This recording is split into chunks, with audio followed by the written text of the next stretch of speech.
আমি সবসময় দেখেছি আমি যতবারই বাজারের ভ্লগ দিয়েছি ততবারই সেটার মধ্যে খুব ভালো ভিউ হয়েছে নর্মাল ভিডিওগুলোর চাইতে। আমি জানি না মানুষ বাজারের ভ্লগটা কেন এত বেশি পছন্দ করে।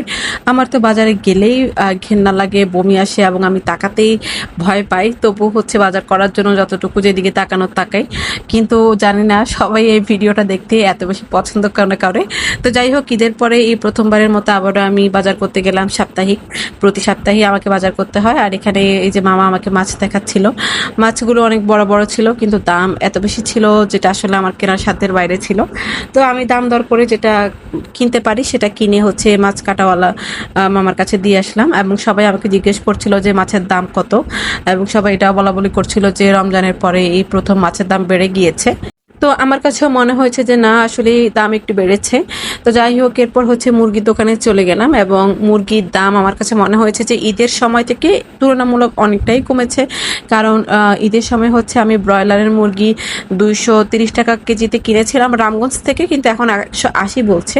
আর কক মুরগি যেটা সেটা হচ্ছে 210 বা সামথিং। তো এরপরে হচ্ছে আমি চলে গেলাম সবজি কেনার জন্য। আর সবজি বাজারেও মোটামুটি গ্রীষ্মকালীন সমস্ত সবজি চলে এসেছে, শীতকালীন সবজি আর তেমন দেখা যায় না। তবু মামা আমাকে অনুরোধ করছিল বাঁধাকপি কেনার জন্য। আমি আসলে বাঁধাকপি কিনতে একদমই আগ্রহী ছিলাম না, কারণ এই সময় বাঁধাকপিতে কিন্তু কোনো টেস্টই থাকে না। তো আমি গ্রীষ্মকালীন যা যা সবজি, বরবটি, পেঁপে, তারপর ঢেঁড়স, এগুলোই কিন্তু কাঁকরোল, এগুলো কিন্তু গ্রীষ্মকালীন সবজি। আর এখন এই সবজিগুলোর টেস্ট বেশি থাকে, তো আমি হচ্ছে এই সবজিগুলাই কিনছিলাম মামার থেকে। আর আমি হচ্ছে চারদিক ঘুরে দেখছিলাম যে অন্য কোনো ফ্রেশ সবজি পাওয়া যায় কিনা। আসলে বাজার করতে গেলে কয়েক জায়গা ঘুরে দাম দর করে কিনতে হয়, কারণ হচ্ছে এক এক দোকানে এক এক রকম দাম রাখে। তো কয়েক দোকান ঘুরলে হচ্ছে দামটা বোঝা যায় আর হচ্ছে ভালো জিনিসও কেনা যায়। তো আমি হচ্ছে ওই দিক থেকে তেমন ভালো কোনো জিনিস না পেয়ে আগে যে দোকানে গিয়েছিলাম সেখানে গিয়েছি, এবং সেখান থেকে আমি যথারীতি শসা কিনেছি, তারপরে হচ্ছে পেঁপে কিনেছি, কাঁচামরিচ সহ আরও অনেক জিনিস কিনেছি। তো আমি লেবুও কিনতে চাচ্ছিলাম ওনাদের থেকে, কিন্তু ওনাদের লেবুগুলাই আমার মনে হলো যে খুব একটা ভালো হবে না। তো যাই হোক, এরপরে হচ্ছে ওনাদের থেকেও আমি অনেক রকমের সবজি কিনে নিলাম। আমি আসলে প্রায় এই দোকানটা থেকেই সবজি কিনি। তো যাই হোক, এরপর হচ্ছে আমি মুদি বাজারে করতে চলে গেলাম।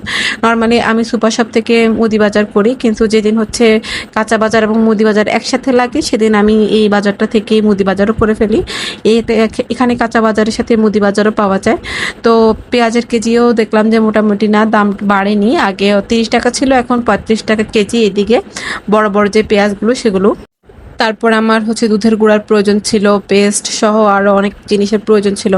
আমি মামাকে বলছিলাম সেগুলো কেনার জন্য। আর তেল, সয়াবিন তেল অনেক দাম বেড়েছে আমার যেটা মনে হয়েছে। তাছাড়া একসাথে বড় বোতল তো পাওয়াও যাচ্ছে না।